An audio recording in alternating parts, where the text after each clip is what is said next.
Hello everybody, welcome back to HardReset.Info channel. In today's video I'll show you how to change wake method preferences on your XIAOMI Smart Band 10.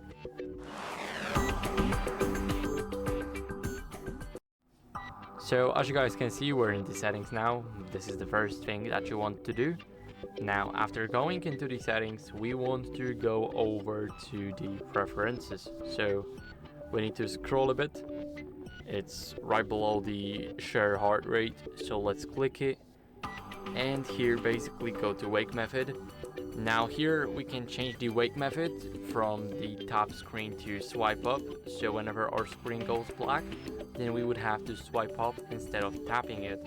So it's all definitely up to your preference. That's why it's in the preferences category. And that's it for me. So thank you guys for watching. If you enjoyed this video, then leave a like, sub, and a comment, and I'll see you in the next one.